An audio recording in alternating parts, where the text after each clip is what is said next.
Zavoljela sam tu grafiku, taj odnos crnog, bijelog i te neke čiste linije i oblike i onda sam zapravo tih 3-4 godine radila na toj geometriji, na toj nekoj geometrijskoj apstrakciji, gdje su mi zapravo bili ti bitni elementi, odnosi elemenata i nekih boja, ali više zapravo tih nekih linija i sama kompozicija. To je nešto što mi se najbolje dogodilo, zapravo, zato što sam u apstrakciji sam radila nešto što je bilo, što se samo ponavljalo i zapravo nisam imala nikakav osjećaj prema tome, nego jednostavno je to bilo nešto što mi je bilo zanimljivo i bilo mi je gušt raditi. A kad sam krenula raditi figuraciju, onda sam zapravo uvela obiteljsku fotografiju i zapravo mi je to bio predložak za radove koje sam radila.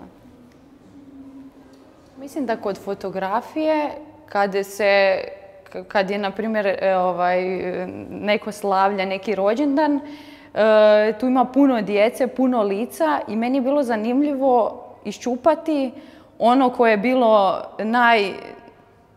najružnije. I to mi je bilo zanimljivo zato što je sve ovo ostalo normalno bilo i meni je to bilo dosadno. Par godina sam se bavila samo zapravo prikazom djece. U jednom trenutku mi je bilo previše toga da ta djeca budu zapravo nekako sama i htjela sam krenuti sa nečim drugim i nekako mi se neki logičan slijed mi je bio zapravo da uz djecu budu majke. Čudan odnos sa majkama, ne nešto što je uobičajeno gdje imamo neki dobar odnos sa svojim majkama, nego zapravo ti neki čudni odnosi, možda nekad i negativni. I to mi je bilo jako zanimljivo zato što je sve što je pozitivno meni je dosadno i prečesto je učestalo. Isto tako i na reklamama, isto kroz povijest umjetnosti uvijek su tu bile Madone sa klincima i zapravo to mi je bilo nekako to nije reala, to nije baš takva istina. Strašno im je to. Da. Baš imaju neki, ne znam, čudno je. Čudno im je, da. Ne vide nešto pozitivno u tome. Jer zapravo nekad u ovom novom ciklusu ponekad djeca izgledaju kao da su starija i zapravo kao da ona hrabre svoje majke u nekim životnim situacijama, što i je često tako.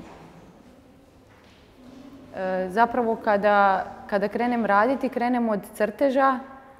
To bio crtež u ugljenu, olovci ili tušu, nije bitno, ali bitno je da određenu temu ili određena lica, na primjer djecu ili majke s djecom, da zapravo razradim i da budem sigurna u taj crtež.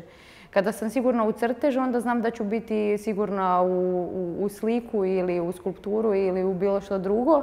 I zapravo mi je nekako logično da nakon crteža krenem na sliku.